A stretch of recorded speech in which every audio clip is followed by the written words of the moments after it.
E eu sempre digo isso, eu falo assim, cara, você pode me dar um soco, você pode roubar o que eu tenho, mas você jamais vai roubar o que eu sou. O que eu sou, você não rouba. Verdade. Então, e aonde que tá a minha fonte de lucro? Tá em quem sou e não no que tem. A minha fonte de lucro é quem sou. É o que baliza o meu trabalho ser bom com o atleta é quando o torcedor me odeia. E eu sempre digo isso.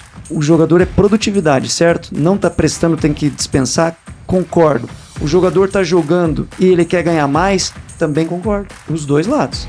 Ah, ele saiu do mercenário? Não. Isso aqui é uma relação de produtividade e comércio. É negócio, É um né? negócio. Só que o clube, ele cria ele cria essa animosidade no esporte com as crianças no bastidor e depois quer falar de amor à camisa no público. O processo de concentração máximo é a gente começar a parar de ter tanto cabo, de ter tanto fio, de se alimentar de tanta fonte de energia diferente. Então assim, quando você vai ler um livro, você precisa ler o livro. Quando você vai andar de carro, ande de carro. Quando você vai fazer comida, faça comida. Então assim, você faz comida ouvindo um podcast, porque eu tô no período da produtividade. Tá errado. Faça comida, se concentre na comida. Vá almoçar, coma. Olá, pessoal! Estamos aqui gravando mais um episódio do nosso RHF Talk.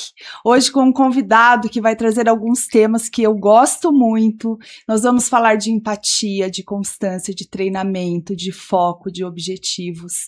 E esse convidado, eu fiquei muito feliz quando ele aceitou. O Carlos Bertoldi, muito conhecido nas redes como Ticão. Tenho certeza que vocês vão gostar. Ele é treinador de atletas hoje o episódio está imperdível. Carlos, obrigada por ter aceito o convite, uma honra te receber aqui. Eu que agradeço. Bem-vindo, Carlos. Sou sua fã, legal. Gosto muito dos seus conteúdos e tenho certeza que o pessoal vai adorar esse episódio. Legal, vamos lá. Eu também tenho certeza que vai ser super bom também estar com vocês aqui hoje. Isso aí. E a gente quer, assim, que você conte, né, um pouquinho quem é você, o que você faz hoje, para que o pessoal que não te conhece passe a te conhecer.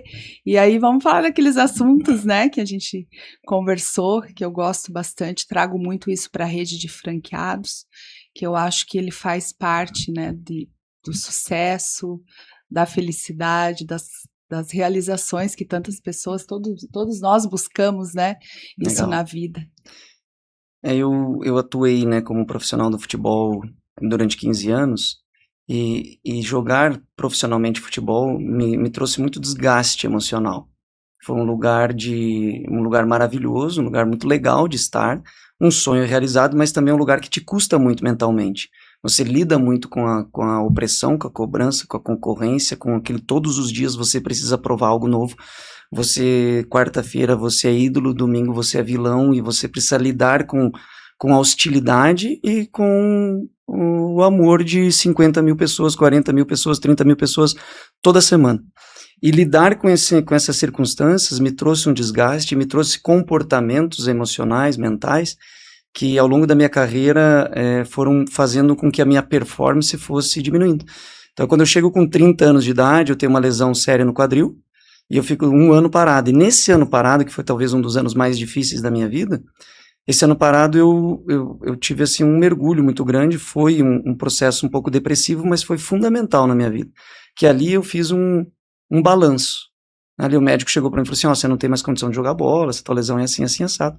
Eu fui para casa e durante 6 meses eu fiquei pensando, o que eu iria fazer? Eu tinha 30 anos de idade e o que eu vou fazer agora?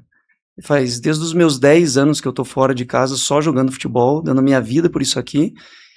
E naquele momento eu comecei a procurar e eu comecei a ver que conteúdos da inteligência emocional, comecei a ouvir alguns sussurros disso lá em 2015.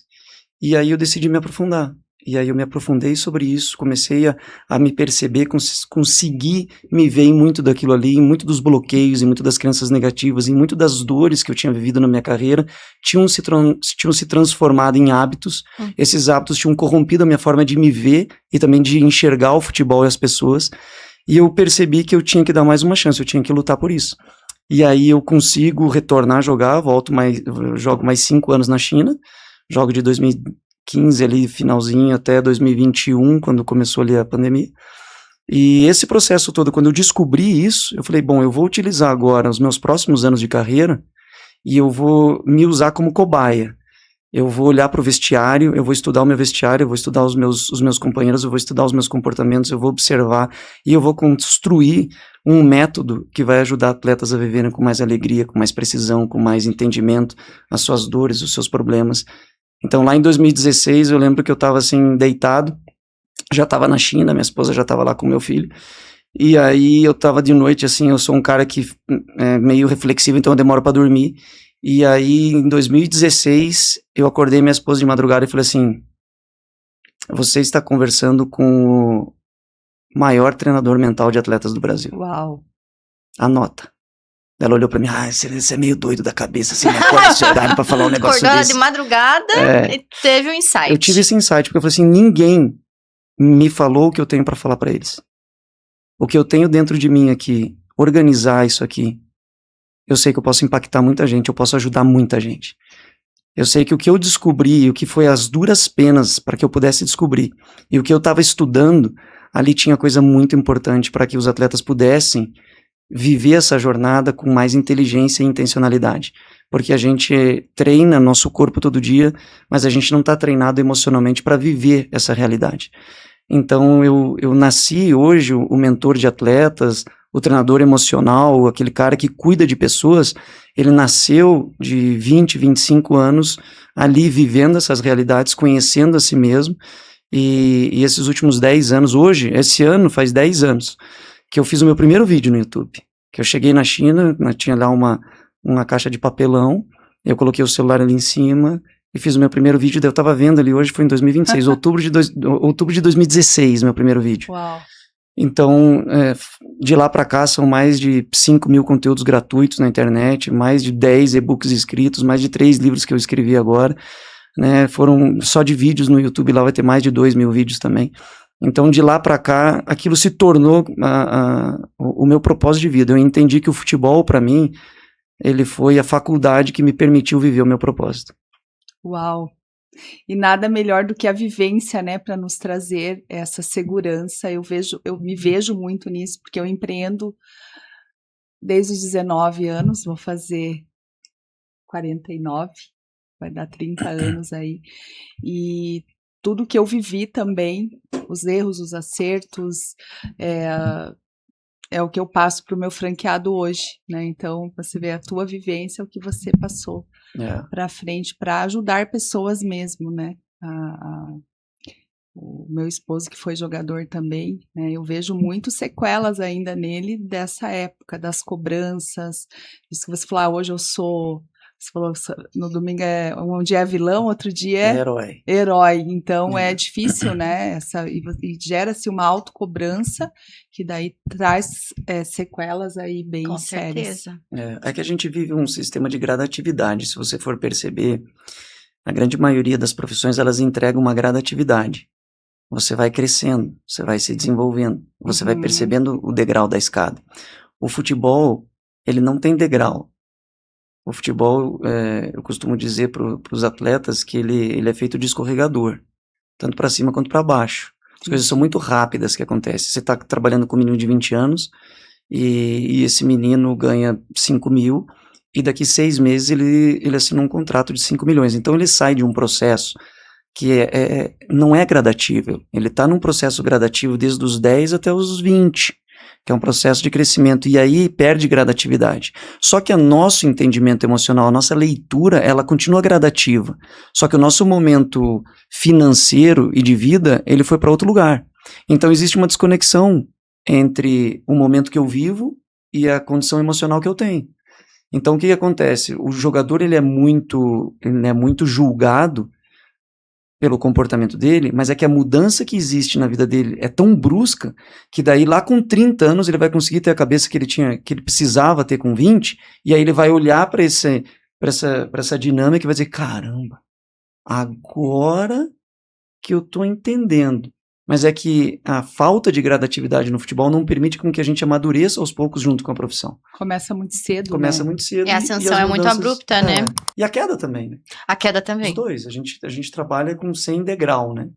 Então, você trabalhar a inteligência emocional de atletas e nos coloca numa condição de, quando a gente está empreendendo e quando a gente está trabalhando com vendedores, que a gente atende uma empresa, as dinâmicas que a gente viveu, a gente vive de quarta e sábado. A dinâmica que às vezes uma empresa vive, ela vive de ano para ano. Sim. Ou às vezes de semestre para semestre. o atleta ele precisa ter uma dinâmica emocional muito rápida, porque ele jogou terça-feira, você é titular absoluto, importantíssimo. Um treinador chegou para mim quando eu estava aqui disputando a Libertadores no Atlético. Na terça-feira ele chegou para mim e falou assim: Ticão, eu estava machucado. E aí ele falou assim: eu preciso que você vá pro sacrifício. Você é um dos principais jogadores para mim hoje. E aí eu era menino e eu falei: não, beleza, eu vou dar um jeito aí nesse negócio. Eu fui pro jogo, a gente perdeu o jogo de 4-0. No jogo de domingo, nem convocado eu fui. Então, na quarta-feira eu era um jogador muito importante, no domingo nem pro jogo eu fui. Nem convocado eu fui.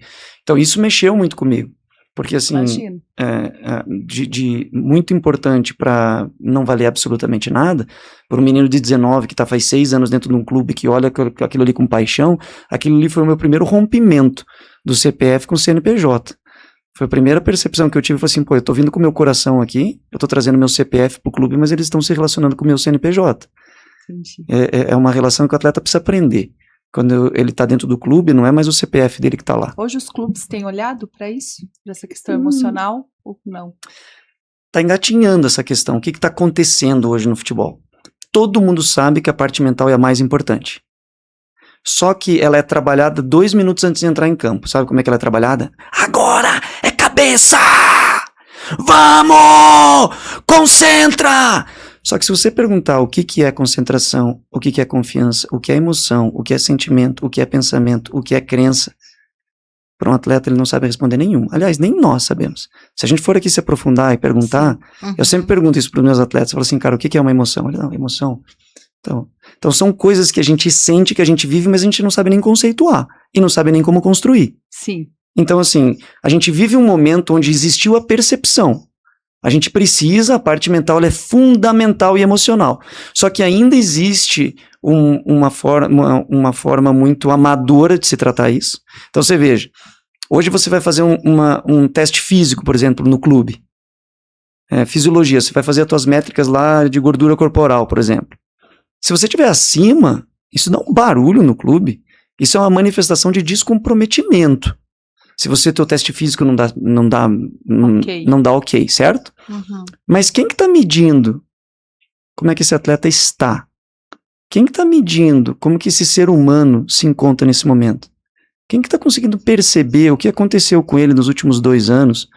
As vaias que ele recebeu, as críticas que ele viveu, as injustiças, as percepções erradas que ele desenvolveu sobre si, a deformação que ele se olha no espelho hoje, ele olha como Paulo e se enxerga como Douglas. E aí, ele totalmente deformado, o clube contratou o Paulo, mas quem tá ali dentro de campo é o Douglas, que ele já se despersonalizou, ele já aceitou aquele rótulo, aquela imagem que outras pessoas construíram dele, e aí ele nem sabe disso. E aí ele tá ali, recebendo um salário de 200 mil, rendendo como se fosse um de 30. Aí o que faz com esse atleta? Pega, joga ele fora e contrata outro. Então assim, os clubes eles têm um prejuízo enorme. Eu imagino. Eles têm um prejuízo enorme, porque você vai ver hoje no elenco atletas que ganham de 300, 400, 500, 100, 1 milhão. Atletas que muitas vezes estão rendendo fora do parâmetro no qual eles foram contratados. Então isso é ruim pro atleta, porque ele se sente mal, porque ele não está conseguindo render aquilo que ele sabe que ele pode, e é ruim pro clube, porque o clube investiu um recurso de 1 milhão por mês num atleta que está rendendo 200 mil.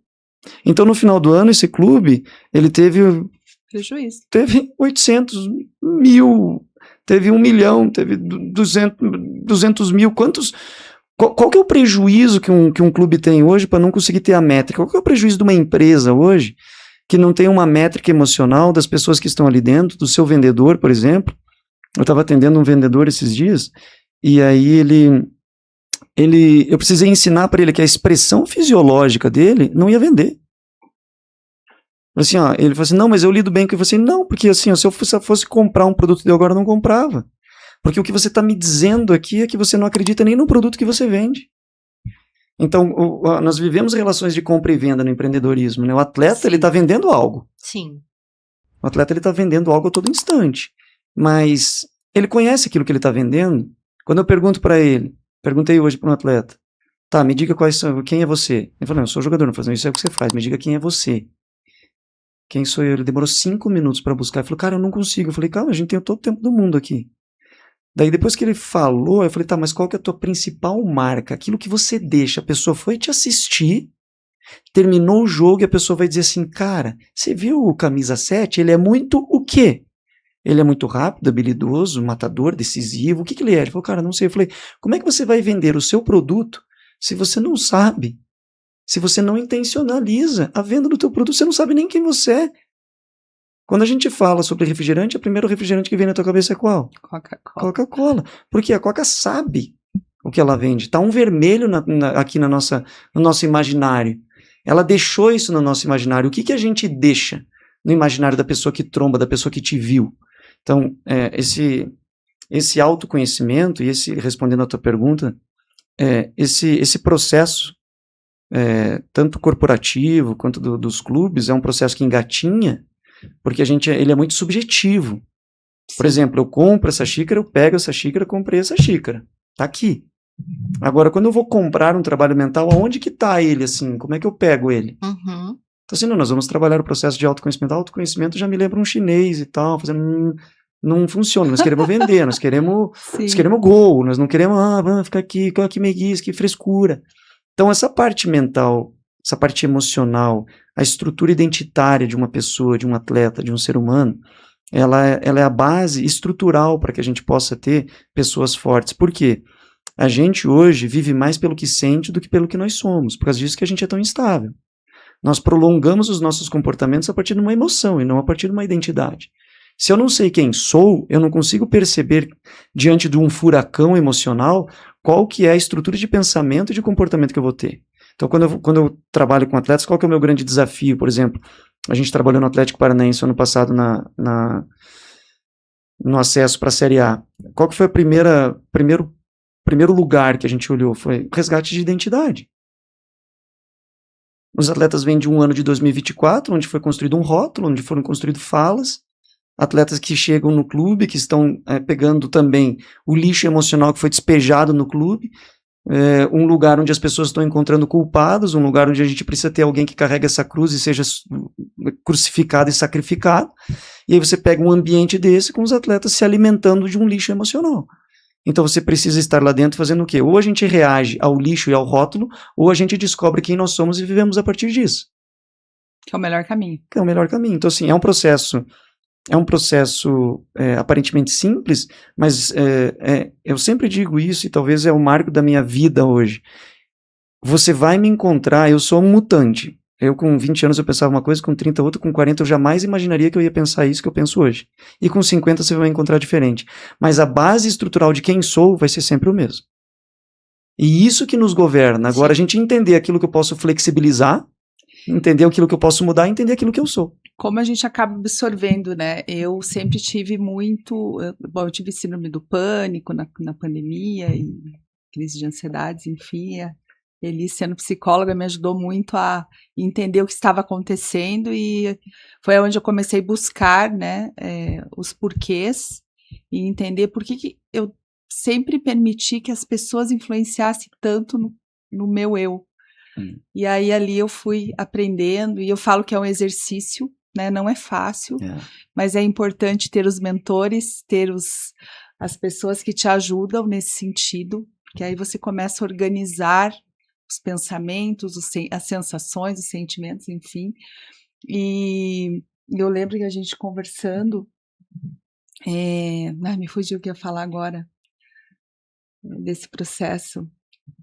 Enfim, a gente acaba, recentemente a gente sentou e eu ainda com essas sequelas do pré-julgamento, então eu fiz uma viagem maravilhosa agora de férias, sempre com medo das pessoas apontarem o dedo para mim. E aí eu lembro que a gente foi conversar e eles falaram assim, você precisa olhar para isso, porque ainda tem alguns pontinhos aí a serem lapidados, né? Então é muito difícil, só que quando você é muito jovem, é mais difícil ainda. Porque com o amadurecimento, hoje eu sou uma outra Renata também. Fui uma com 20, outra com 30, também sou mutante. Então, a gente vai melhorando. Mas é preciso querer, né? Mas é preciso ter o direcionamento. As pessoas, elas vão... a gente vai se identificando com mais pessoas, né? Mas quando você está exposto, né? Que nem assim, você se expôs. Você está exposta, certo? Uhum. E toda vez que você está exposta, grande parte daquilo que você tem interpretações sobre você, sobre nós, né? De fato. E são interpretações. Todas essas interpretações são apenas interpretações. Assim, o que de fato você é, só você sabe. E quando isso nos basta, é um processo muito grande de libertação. Eu estava conversando com meu irmão essa semana, e aí eu estava explicando para ele algo, né? E aí ele disse assim para mim, cara, mas isso que você me disse agora, você precisa falar para as pessoas, para essas outras pessoas que não te conhecem e que estão te julgando. Eu falei, Júnior, eu não tenho interesse. Não tenho interesse nenhum de ninguém mudar a opinião que elas têm sobre mim. Qualquer tipo de pessoa que me vê hoje, ela me vê um recorte. Se a pessoa gosta ou não gosta de mim, ela está gostando de um recorte. Eu posso estar enganando ela no Instagram, porque é um recorte. Assim como posso estar enganando ela pro lado positivo, lado negativo, seja o que for, mas é apenas um recorte. Saber de fato quem eu sou mesmo, é eu, minha esposa e os meus filhos, menos ainda. Sim. Que eles ainda estão pequenininhos, mas assim, e quando isso nos basta, é um processo muito grande de libertação. Quando a minha identidade não se constrói mais a partir da validação e a partir do nossa, eu vi isso, que legal, e isso é importante para mim. Quando eu me percebi, eu acho que o momento maior de libertação meu disso foi quando eu comecei a entender a diferença entre o que as pessoas, como que as pessoas me viam no futebol, né? Então assim, as pessoas, elas aplaudem não quem eu sou, elas aplaudiam o que eu estava fazendo. Ou então, elas estavam xingando, não estavam xingando a mim, elas estavam xingando o que eu estava fazendo. Então, quando eu entendi que aquilo que está de fora está julgando o meu trabalho, tá tudo bem. Exatamente. Entendeu? Tá tudo certo, todo mundo tem esse direito. Ninguém precisa gostar de mim e me aprovar. Eu não tenho essa necessidade mais. Mas quando eu não tinha esse entendimento, para mim, quando as pessoas no início da minha carreira, principalmente, estavam me xingando, eu pensei que elas me odiavam. Pensei que elas odiavam o Carlos Augusto Bertoldi. Eu pensei que os radialistas, que os jornalistas estavam falando mal de mim, da minha pessoa, mas eles estavam falando da minha empresa. Eles estavam falando da parte da minha produtividade. E quando eu consegui separar isso, falar assim, cara, isso é a respeito da minha produtividade, isso aqui é a respeito de quem sou. E tá tudo bem. E quando eu conseguir preservar o meu quem sou e entender que isso aqui não precisa de validação de ninguém, isso aqui eu preciso estar alinhado com o meu propósito, com a minha virtude, com a percepção das minhas virtudes, e me basta, aí eu comecei a construir de uma forma mais linear. Comecei a me tornar alguém mais estável, comecei a viver melhor com crítica, comecei a ouvir melhor o outro. A minha dor passou de ser tão importante para ser, tá bom, faz parte. Está dentro dos processos, né? Eu acho que isso é muito importante, quando a gente entende qual que é o jogo a ser jogado. Tem mais leveza, né, Carlos? Muito mais. Traz mais leveza. A gente falou de algo, não exatamente desse tema, mas um pouco parecido no pod com a Bia, sobre autoconhecimento, né? Ela trouxe no pod dela, tá até no YouTube, pessoal, sobre o sofrimento dela, né? Ela saiu de uma relação tóxica, né? Onde ela ouvia muito, você não é capaz, você não é boa, você não consegue, e ela internalizou isso. Aí vem realmente, né, a importância de você ter, realmente, de fato, se conhecer, entender os seus pontos fortes, seus pontos de melhoria, a ponto, como você falou, de não permitir que as interpretações realmente venham a penetrar em você, né? Realmente você tomar aquilo como uma verdade sobre quem você é de fato. Eu costumo dizer sobre essa questão de que a nossa identidade, a descoberta da nossa identidade, eu acho que é um ponto crucial, e a gente entender que ela é irrevogável. Eu posso me desconectar dela, mas eu não posso perder, ela não vai embora. Agora eu posso me desconectar dela. Sim. Eu posso, é que nem eu dei aquele exemplo, em que muitas vezes quando a gente desconecta ali o cabo do computador ali, o computador não desliga, mas ele já está em um processo de energia residual. Sim. Então, assim, tem muitas coisas na vida da gente que a gente está tentando resolver e que precisa de 100% da nossa energia, precisa da nossa conexão com o nosso eu, precisa de tudo que nós somos, mas a gente está com 20% de nós. A gente já está acabando. E, infelizmente, a gente Quando que a gente vai perceber que acaba? Porque é quando acaba mesmo, é quando dá o apagão, quando desliga, daí você vai procurar o cabo. Aí você vai começar a procurar, caramba, cadê? Qual que é a fonte que me... achei sensacional. Que vai me carregar de novo? Também. Né? Então, assim, ó, e você... Ontem eu estava atendendo um atleta, daí eu estava com muitas dúvidas, eu falei assim, cara, você está se alimentando de água suja. É isso aí que você está querendo, a validação do teu treinador. Ah, mas o treinador não me elogia. Eu falei, mas isso é água suja. Você está querendo matar a sede com água cheia de barro. Quem você é? Quais são as tuas virtudes? O que você tem de melhor? Não, eu tenho isso, isso, isso. Então você precisa aprender uma coisa. Quando você faz a matemática onde eu percebo as minhas virtudes e entendo que elas são suficientes para me levar ao teu destino, eu não preciso de mais nada e nem de ninguém. Agora, qual que é o problema? Eu olho, eu nem sei quais são as minhas virtudes, eu tenho dificuldade de entender qual que é o meu destino. Então é como se você olhasse agora na tua garagem e visse uma Brasília 77 e tivesse uma viagem até Brasília, até Manaus para fazer. Você está preocupado com o quê? Com o planejamento de onde você vai almoçar ou se essa Brasília vai quebrar? Agora, se você está com um carro de última geração, você olha para o carro te passa confiança. Você fala assim, não, você está preocupado com o planejamento da viagem e não com resolver problema na viagem. Então, de acordo com a percepção que eu tenho da minha virtude, e não basta apenas percebê-la, eu preciso perceber ela e ter a convicção e a confiança de que elas são necessárias e suficientes para me levar até o destino. Agora, qual que é o nosso problema? A gente fica andando com um carro alugado. Eu preciso falar com alguém para ver se esse alguém me passa... né? Eu preciso... mas o treinador elogiou fulano, não me elogiou. Mas a torcida, mas a imprensa, mas o chefe, mas você viu como é que me olhou? Eu falei, gente, isso aí é lixo. Vocês querem se alimentar de lixo. Então, assim, uma fonte... Qual que é a nossa fonte de energia? O que alimenta a nossa confiança? O que alimenta a nossa convicção, a nossa certeza? É a percepção da minha virtude e a convicção que ela é suficiente. Exato. Sem necessitar da validação. Aí a validação vai ser um processo que vai ser sentimental e positivo, porque é sempre bom a gente se aplaudir. Uhum. Sim. Certo? É muito legal isso. Só que eu já não sou mais escravo disso. Aí é massa. E daí quando você recebe... Às vezes chega uma mensagem no meu celular, assim, um elogio de um episódio, ou de uma reunião que nós fizemos, ou igual hoje você recebeu aquela mensagem. É tão prazeroso, porque a gente não fica naquela dependência, Exato. né? Vem, flui. Exato. É algo que chega inesperadamente, né? O aplauso como consequência, e não como base, ele é muito legal. Muito legal. Porque ele vai ocupar um espaço certo dentro de nós. Que eu percebo assim ao longo da minha jornada como atleta que o aplauso ocupou um espaço errado dentro de mim. Ele ocupou uma base estrutural. Eu preciso dele para me sentir bem e a minha confiança vai ser um sentimento e não um estado. O meu grande desafio, e eu entrei hoje na minha vida num processo de estado de confiança que é de percepção de virtude e clareza da minha identidade, em que eu posso até viver emoções negativas, eu posso até viver dificuldades, mas eu não me desconecto da capacidade que eu tenho. Isso ninguém tira de mim. Ninguém desconecta esse cabo. Eu sempre falo para os atletas, eu tenho uma camisa que a minha esposa enche o saco, que eu uso ela mais 5 vezes por semana, que diz assim, o meu sonho é sagrado. E eu sempre digo isso, eu falo assim, cara, você pode me dar um soco, você pode roubar o que eu tenho, mas você jamais vai roubar o que eu sou. Olha. O que eu sou, você não rouba. Verdade. Então, e aonde que está a minha fonte de lucro? Está em quem sou e não no que tem. A minha fonte de lucro é quem sou. Esses dias... Teve várias pessoas que copiaram muita coisa minha desde que eu comecei, porque eu fui o primeiro.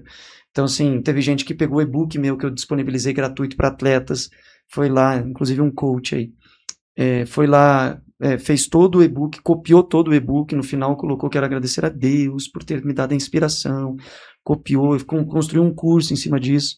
Então, assim, as pessoas copiaram muito e esses dias eu estava conversando com um colega dele, falou assim, Ticão, mas você não tem medo que eles vão copiar isso? Eu falei assim, eles copiam o que eu tenho aí. Mas ninguém consegue copiar quem sou. Então tá tudo bem. Eu estou acostumado. Então a gente ter essa... E eu não sou um cara totalmente resolvido. E eu não falo do espaço do totalmente 100% sempre nas minhas questões emocionais. Não, porque a gente enfrenta... dificuldades. E eu sou um cara da terapia. Eu faço terapia semanalmente. Eu amo meu terapeuta Alexandre. Beijo pra você. Se você assistir. Alexandre, incrível. Adoro ele. E você vai descobrindo tantas coisas Você vai dando passos, por quê? Porque essa relação, tanto de identidade, de emoção, de crença, de pensamento e comportamento, e quando a gente vai tendo mais consciência sobre isso, a gente vai conseguindo compreender de fato e sendo mais intencional, parando apenas de ter padrões que se repetem de forma inconsciente, que eu estou repetindo lá do meu avô, e eu estou trazendo do meu pai, trazendo para hoje, para dentro do meu casamento, eu consigo ter consciência disso, a gente consegue viver uma vida com mais assertividade, a gente consegue viver uma relação melhor, e aí a minha profissão, ela começa a ter também desdobramentos positivos de forma normal, consequencial, né? Então, eu acho que, eu sempre falo isso para os atletas, assim, ó, eles me procuram por causa da produtividade. Eu quero produzir mais. Qual que é a dor de um atleta? Eu quero jogar aquilo que eu sei que eu posso. Essa é a dor dele. Eu não estou jogando aquilo que eu sei que eu posso. Essa é a grande dor do atleta. O desejo dele é o quê? É conseguir explorar tudo que ele tem. Mas quando ele se abala emocionalmente, afeta a performance. Mas ele não tem nenhuma base nenhuma sobre nada sobre si. Ele é como se fosse um analfabeto. Então, assim, é como se ele soubesse tudo de uma área, mas fosse analfabeto em outra. Sim. Só que nessa que ele é analfabeto, é muito importante para que aquela que ele é profissional possa acontecer de forma plena. E, assim, é incentivado o analfabetismo do atleta quando é tratado as suas questões emocionais como frescura.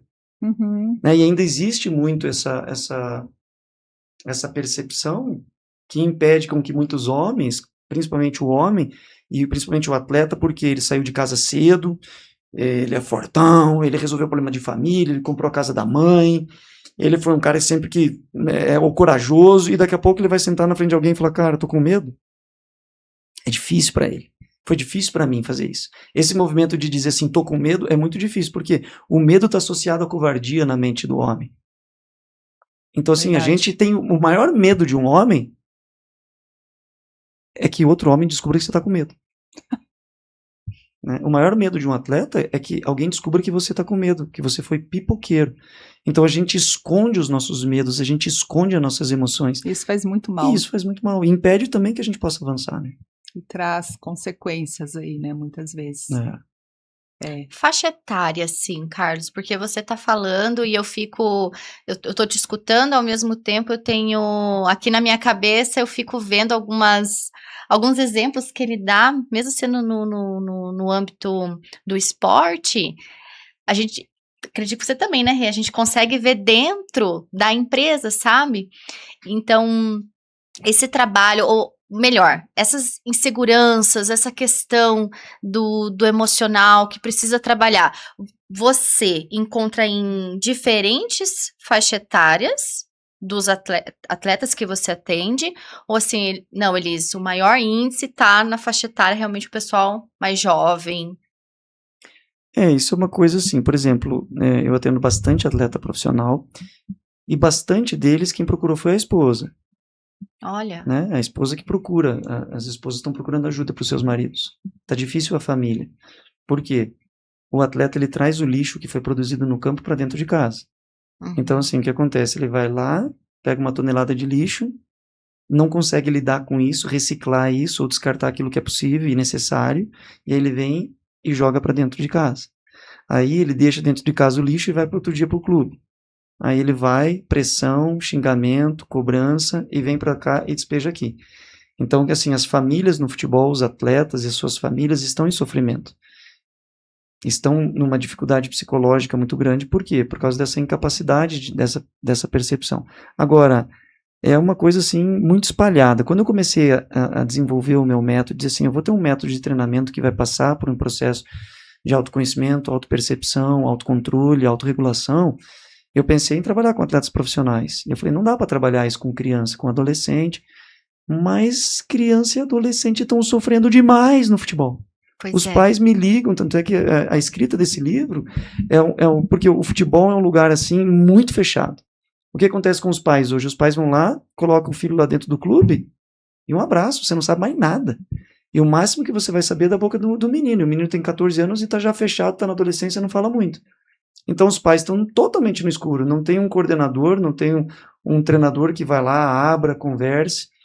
Então o que acontece? Os pais estão no escuro, eles vão ver o menino no jogo, o menino joga 15% do que pode, o menino está sendo xingado, cobrado, o menino não consegue se comunicar também da forma correta com o pai.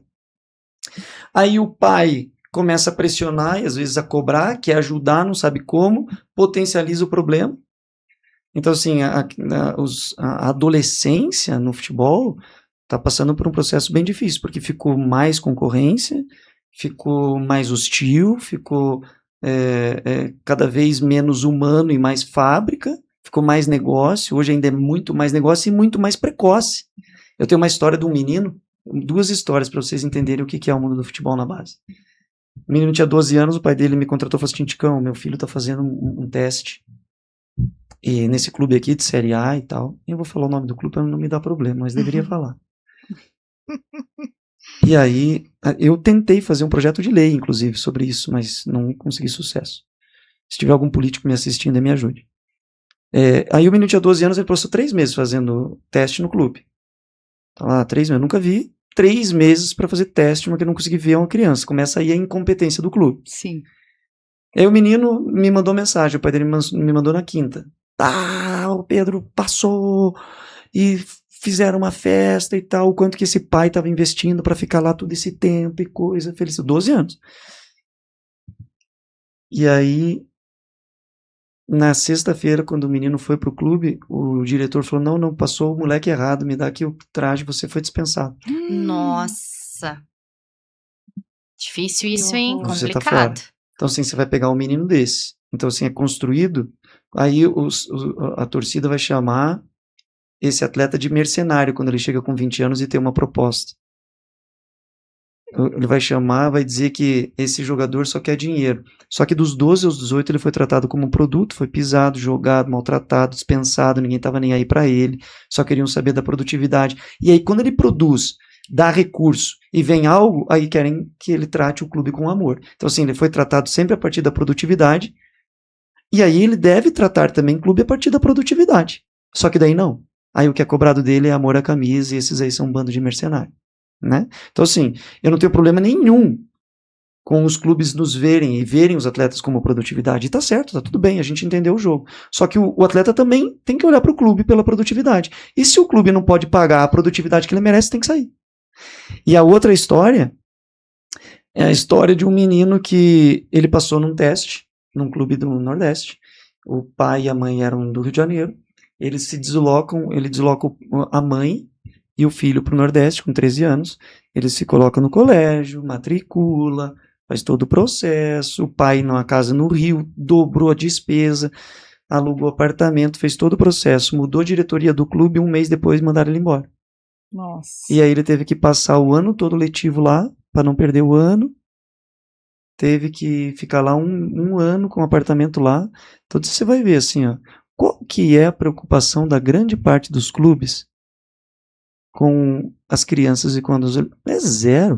Então, assim, como que é criada a relação do adolescente, da criança com o futebol e com o clube? Produtividade, você vale o que você joga. Se você não joga, você está fora. Não tem nenhum tipo de cuidado e de estímulo à humanidade. Então, quando eu falo isso, os torcedores me arrebentam, né? Eu recebo, assim, mensagem de torcedor direto, assim, me xingando com brabeza, e eu fico bem feliz. E aí, quanto mais brabo o torcedor tiver comigo, mais certo o meu trabalho tá. O que baliza o meu trabalho ser bom com o atleta é quando o torcedor me odeia. E eu sempre digo isso. O jogador é produtividade, certo? Não está prestando, tem que dispensar? Concordo. O jogador está jogando e ele quer ganhar mais? Também concordo. Os dois lados. Ele saiu do mercenário? Não. Isso aqui é uma relação de produtividade e comércio. É negócio. É um negócio. É um negócio. Uhum. Só que o clube ele cria essa animosidade no esporte com as crianças no bastidor e depois quer falar de amor à camisa no público. Só que se você for conhecer o bastidor e o vestiário e como que é isso no bastidor, não tem absolutamente nada de amor.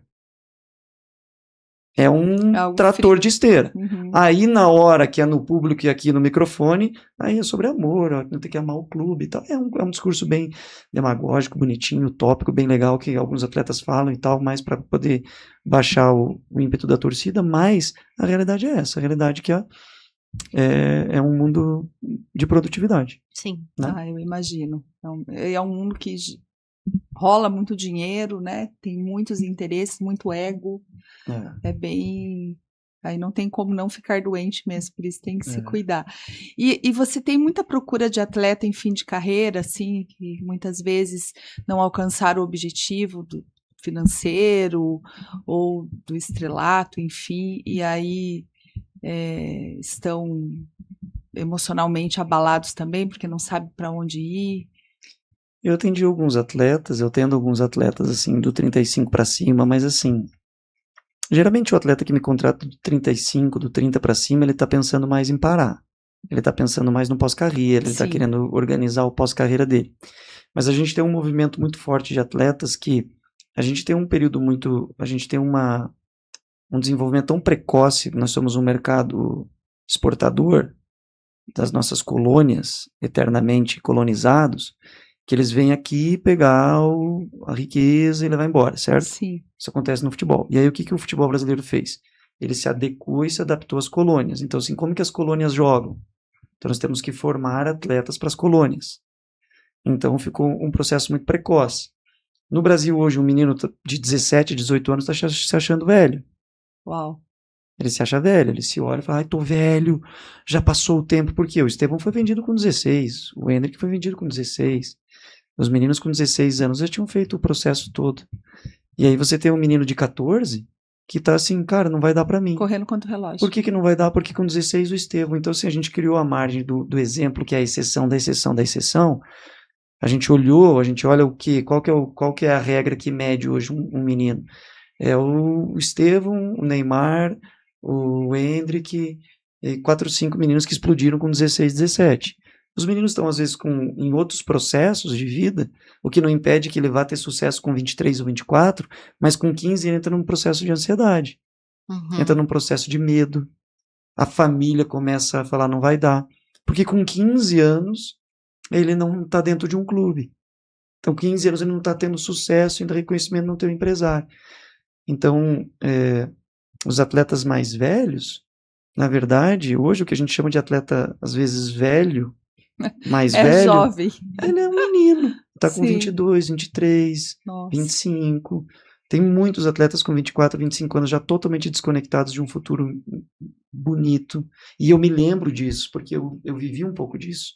Né? Eu começo a jogar, assim, com 25 anos eu não explodi. Eu olho para minha carreira e falo assim, cara, não explodi, não fui para a seleção, não vou para a Europa, já era. Eu tinha 25 anos. Jovem, assim, então ajudar atletas a ter também esse entendimento que cada um, pessoas, né, que cada um tem a sua jornada, cada um tem o seu tempo, uns vão chegar com 16, outros vão chegar com 18, e não quer dizer que sucesso vai ser vendido para o Chelsea com 16 anos. Talvez você tenha uma carreira mais gradativa, menos potências milionárias, mas você talvez consiga construir a tua independência. Tá cheio de atletas ganhando bons salários em mercados alternativos que ninguém nem sabe o nome e o cara tá lá, ganhando o dinheirinho dele. Então, quando o atleta se fecha a uma ideia de sucesso é isso aqui, ó. É ser vendido com 16, que é o que está acontecendo. A gente vive uma epidemia de ansiedade na base brasileira, porque com 16 eu tenho que estar vendido para o Chelsea, o Real Madrid, o Barcelona. Então, essa ansiedade, nesse movimento também tecnológico de muita informação e rapidez, faz com que meninos hoje, com 8 anos, tem preparador físico, preparador técnico, nutricionista. O cara tem esses dias um pai do menino de 6 anos falou assim, cara, tô te contratando. Eu falei assim, cara, eu não vou fazer esse trabalho. Nossa, para 6 anos. Não tem pais de criança de 2 anos. Falei assim, ó, teve um pai de uma criança de 2 anos, de um bebê que me mandou assim, cara, eu sinto que meu filho tem jeito. A expectativa também desse pai, né? Aí eu falei, cara... O que ele tá transferindo para esse filho? Eu falei, gente, vá com calma. Então, assim, a gente perdeu o processo, que eu acho que é um processo de produtividade que nós, como humanos, abandonamos, que é a alegria, o prazer, o estar junto, o curtir.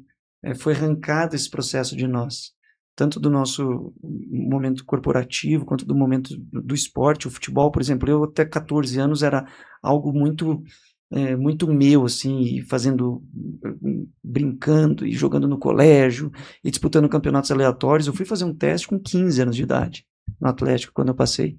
Mas o futebol, pra mim, dos meus 5 até os meus 14, foi muito Diversão. brincadeira, foi muita diversão, foi muito ali. Eu sabia, eu tinha certeza que eu ia ser jogador de futebol profissional. Mas aquilo pra mim aí não era aquela coisa assim pesada do tem que. Era eu vou, porque eu quero. E a gente vive hoje uma geração de meninos que estão chegando com 18 cansados, estressados, machucados, porque eles já estão com 12 anos de caminhada no futebol. Eles já estão com... Eu brinco, né? Que às vezes eu pego os muito meninos cedo. O menino tem 16 anos, assim, você já está no doutorado. Você já tem uma faculdade, já fez uma pós, já terminou o mestrado e agora começou o doutorado. Qual que é a profissão que alguém está começando o doutorado com 16? Porque você vai ver o moleque que começou com 4, com 5. Né? Eu trabalho muito isso com os meus filhos, assim, puxando eles para o agora, para a idade que eles têm, né? Então, a pressa de crescer, a pressa de chegar lá com 18 anos, Nós também tínhamos, né? Eu queria ter 18 anos. Agora eu quero voltar, não dá mais. Mas eu trabalho muito esse puxar, aquela questão do o que eu vou fazer. Eu falei, calma, vai chegar o momento de vocês decidirem o que vocês querem fazer. Né? Também não sou muito a favor daquela agenda lotada, né, de atividades, todo dia tem alguma coisa. Total. Tem um dia que tem que dormir, tem um dia que tem que brincar de manhã. Então eu procuro esse equilíbrio para que eles tenham menos de ansiedade possível, né, e consigam se perceber que eles são diferentes, que cada um gosta de uma coisa, mas é desafiador. Isso que você falou é legal, porque eu tenho um exercício com os atletas que eu chamo de exercício do nada. E é um exercício muito difícil. E o exercício é não fazer nada. Você vai pegar 10 minutos do teu dia, você vai sentar e não vai fazer nada. Você vai ficar sem fazer nada. Não, mas assim, vou ler um livro. Não quero que você leia nada. Ah, não, mas é pra meditar? Não precisa meditar, é pra você sentar e não fazer nada. Caixinha do nada. Fica quieto. Nossa, mas é difícil mesmo. Claro, eu parei muito. pra pensar aqui agora. 10 minutos. 10 minutos muito sem difícil. fazer nada. É muito difícil, porque passa muito muito difícil. devagar. Nossa. Os 10 minutos. Mas o que acontece? Se você for estudar a nossa história foi feita de tédio e de ócio produtivo. O único momento da história do mundo onde a gente não tem tédio é agora. Eu brinco com os meninos, vocês vão fazer o número 2 e você não tem tédio, porque você leva o celular junto. Antigamente o número 2 era o lugar que o cara se escondia, hoje não dá mais, porque hoje você leva o celular junto. É verdade. Então assim, a gente não tem mais um período de tédio. E o tédio, ele é um tédio criativo. Então você vai na academia, você vai fazer o quê? Você vai com o teu fone. Você não permite silêncio. Então, assim, quando eu vou pra academia, eu tomo cuidado eu não levo o celular, não levo nada, deixo tudo lá, porque daí eu vou correr, eu fico ali correndo e eu vejo, e ali é um período de muita criatividade, assim, pra mim, de pensar, então eu corro lá meus 30, 40 minutos, e naqueles 30, 40 minutos eu procuro ficar ali comigo. É o meu tédio criativo, então eu estou fazendo alguma coisa, eu não estou fazendo absoluta, né, não estou naquela de não fazer nada, mas eu estou no meu silêncio. E o que eu vejo que é muito difícil no nosso tempo é que a gente não consegue ter silêncio. Verdade. A gente não consegue ter tédio. Então, e esse é um exercício bem desafiador. Então, o que eu falo para meus atletas? Eu falo assim, quando você está indo para o clube, desliga som, desliga celular e vai para o clube sem escutar nada. Quanto tempo demora? 40 minutos. Então, você vai 40 minutos de ida, 40 minutos de volta e só vai. Só você com você. Meu, como é difícil. Sabe por quê? Porque a gente tem 2 tipos de atenção. Atenção alternada, né? E atenção continuada. Qual que é das 2 atenções que a gente vive hoje no nosso período moderno? É a atenção alternada, a gente alterna a todo momento. Então, hoje você está assistindo um filme, você não assiste o filme inteiro sem alternar a tua atenção. Verdade. Vai piscar uma coisa, você vai fazer aqui, vai fazer... E coisou. Que loucura. Aí tá aqui no filme, alternou de novo. Por quê? O nosso cérebro, ele tem um disparo de dopamina na atenção alternada. O nosso cérebro gosta, porque a atenção continuada cansa. Ela exige muito do teu cérebro a atenção continuada. Você prestar atenção em algo durante 40 minutos, você termina com um exercício cerebral e um desgaste psicológico muito grande. Agora, quando você alterna os 40 minutos, você não cansa tanto. Entendeu? Entendi. Então, o que acontece? A gente se acostumou a alternar, mas a história humana é uma história de atenção continuada. É uma história de pessoas que, beleza, sentei. O que nós vamos fazer agora? Nada. Foi ali é ali que surgiram invenções, é ali que surgiu a conversa, ali que se tinha mais conexões, ali que as famílias eram mais unidas, ali que existia um processo familiar mais vivo. Sim. Né? Você vê assim, Até o processo da televisão era um processo que se mantinha muito embora dentro de um lugar só, você se mantinham pessoas conectadas com uma coisa só, comentando sobre uma coisa só. Hoje a televisão não é mais esse processo. Não. Entendeu? Hoje está todo mundo assistindo a mesma coisa, mas em outro lugar. Uhum. Entendeu? Então, qual que é o meu grande desafio quando eu vou treinar a mente de alguém? Eu sempre brinco com os atletas, eu falo assim, cara, concentração para você é estar ligado ou desligado? Todo mundo diz, tá ligado? Eu falo assim, não. É desligado. É desligar. O processo de concentração máxima é a gente começar a parar de ter tanto cabo, de ter tanto fio, de se alimentar de tanta fonte de energia diferente. Então, assim, quando você vai ler um livro, você precisa ler o livro. Quando você vai andar de carro, ande de carro. Quando você vai fazer comida, faça comida. Então, assim, você faz comida ouvindo um podcast, porque eu estou no período da produtividade. Tá errado. Faça comida, se concentre na comida. Vá almoçar, coma. E ponto.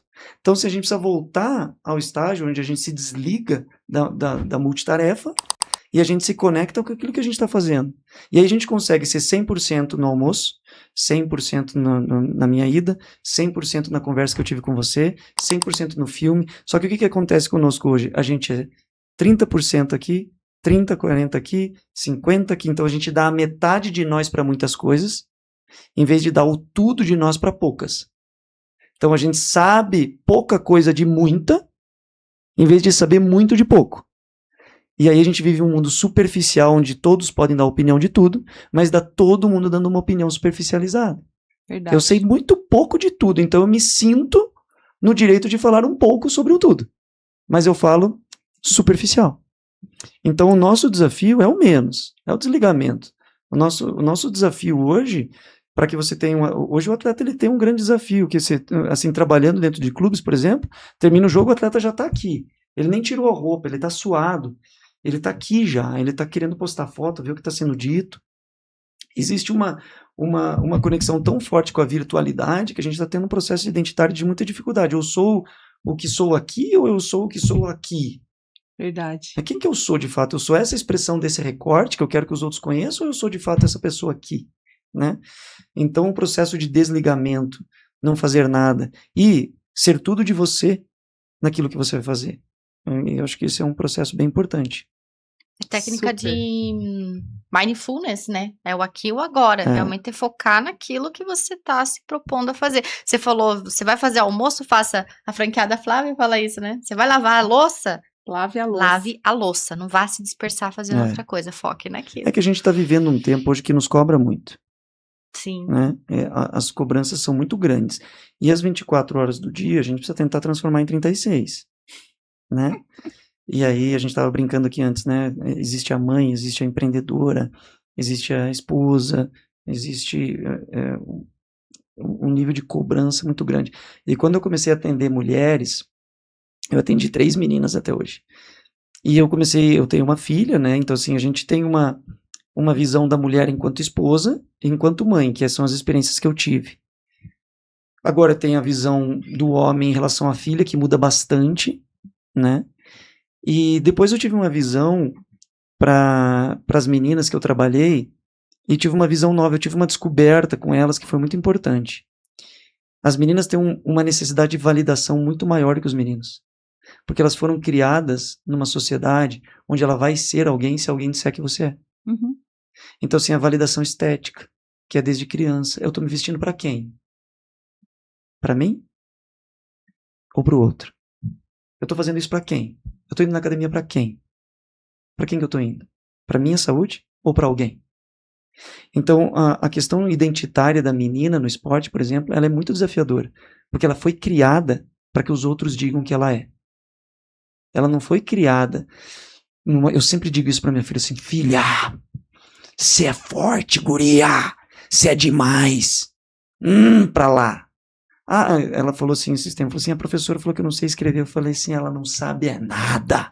Escreve aí pra mim, tá maravilhoso. O que você acha? Ela falou assim, achei que tá bom. Suficiente. Tá excelente, maravilhoso. A gente poder criar as nossas filhas debaixo da Palavras ideia afirmativas. de que elas, e daquilo que elas veem delas mesmas, são necessárias e são suficientes. É muito mais difícil para a mulher se ver necessária e suficiente e olhar para suas virtudes e falar assim, isso é suficiente, do que para o menino. Porque a mulher foi o seguinte, é legal o suficiente, deixa eu perguntar aqui, o que vocês estão achando? Vocês acham que tá bonito mesmo ou não? Porque as meninas, elas são criadas no modelo de agradar, no modelo de ser aceita, num modelo estético, cultural e social. E aí as meninas que estão no esporte, elas criadas dessa forma, a confiança delas está ligada a isso também. A validação externa, a que os outros dizem, muito mais do que os meninos. E aí sofre mais, né? Eu Sofre também mais. trabalho muito isso com as minhas, elas são prematuras, e uma delas fez 4 cirurgias do intestino, então tem uma cicatriz bem aparente, mas eu falei, vamos esperar você chegar na adolescência, ganhar uma altura pra gente corrigir, e acho que tem um ano mais ou menos que ela parou de usar biquíni. Até então ela não se incomodava e eu super valido, assim, falo, filha, você é linda, maravilhosa, isso daí é sinal de vitória, você não tem que ter vergonha, né? É possível corrigir, então a gente vai corrigir, mas quando for seguro para você. Então eu trabalho muito isso, porque eu sofri isso, então eu não quero que elas passem por esse processo, né? De depender da validação externa o tempo todo, senão não é feliz, eu tô gorda, eu tô isso, eu tô aquilo, né? Então eu trabalho muito isso com elas. Puxando aí o começo do podcast, as experiências que a gente passa, a gente tenta passar para os clientes, para os colaboradores, para os filhos, né? Porque eu acho que é o legado que eu quero deixar, legado que vejo que você quer deixar. Legal. E muito bom.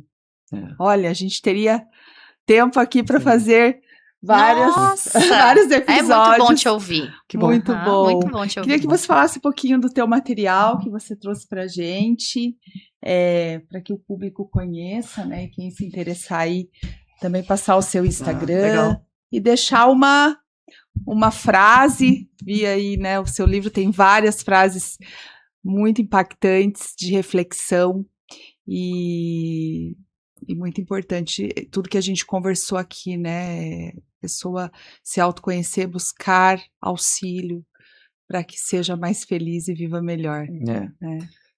Tem alguém que sabe mais do que você. Saber isso é muito legal. Sim. E assim, ninguém pode saber mais de mim do que eu. Às vezes eu atendo um atleta e aí a gente tá tem atletas que eu atendo assim 3, 4 anos e daí aí eu falo assim, cara, você é isso, isso, isso. Ele falou, ai meu Deus, eu falei assim, eu sei mais de você do que você, isso não pode. Sim. Não se permita alguém saber mais de você do que você, né? O autoconhecer, ele é fundamental. E tem pessoas que têm um nível de conhecimento maior do que o nosso e sempre vai existir, e que bom que a gente pode beber dessas fontes. Sim. Né? Encontre alguém que tem uma fonte dessa e beba dessa fonte. E sobre os livros, eu sempre gostei de escrever. Desde que eu comecei, eu me apaixonei pela leitura quando eu tinha 20 anos de idade.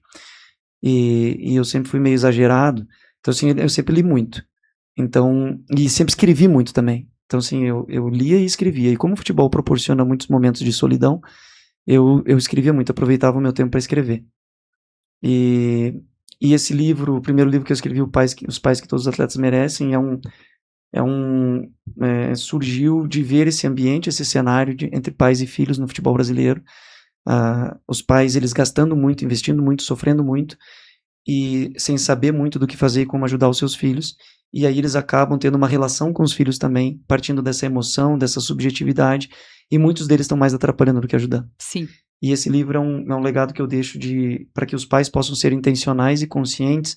Eu não estou querendo criar pai mimimi que passa a mão na cabeça do filho, não. Ao contrário, você pode ser duro, mas você precisa entender mais sobre si primeiro. Você precisa compreender mais o cenário, ser mais perceptivo para que você possa ser assertivo. Sim. Né?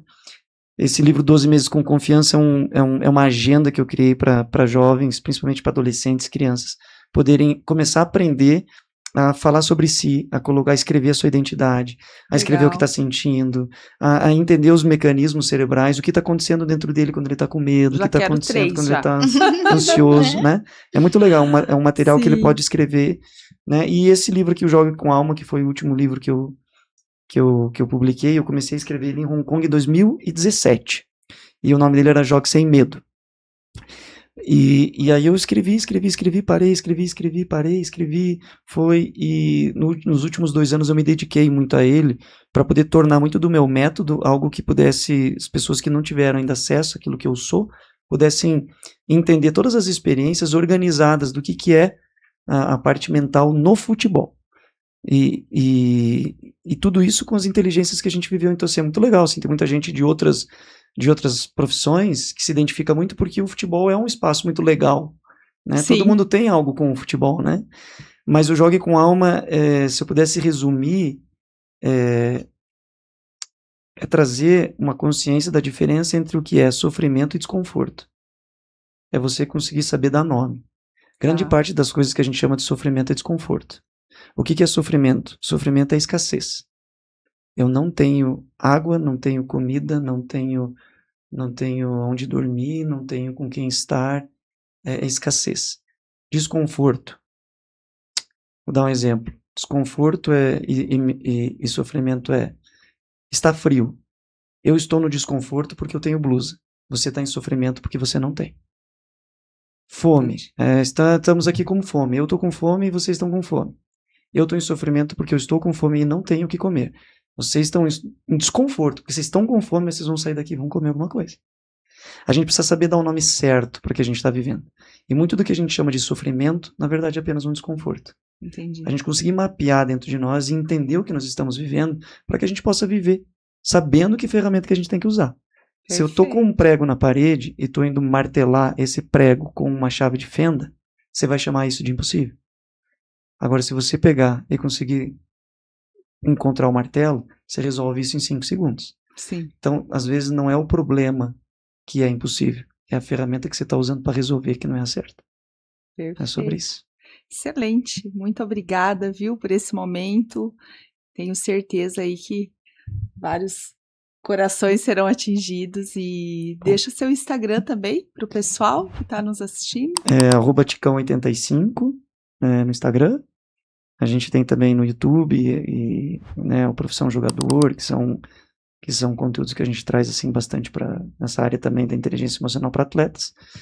E é isso. É isso. Obrigada, Obrigada, Ticão. Carlos, eu que arrasou. agradeço. E para você que ficou conosco, espero que tenha gostado desse episódio. Não deixe de nos seguir nas redes sociais, Renata Freires Oficial, RHF Talentos Matriz, e também procure uma unidade, já batemos 300 unidades, grande presente agora em 2026, então procure uma unidade próxima, tem vagas, serviços, você que é empresário e está precisando contratar, não deixe de nos procurar, estamos à disposição.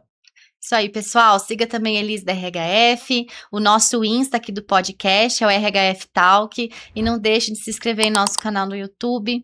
Os episódios do ano passado estão lá, os episódios desse ano estão sensacionais, vocês puderam acompanhar aqui um pouquinho com o Carlos, com o Ticão, então a gente espera vocês. Forte abraço.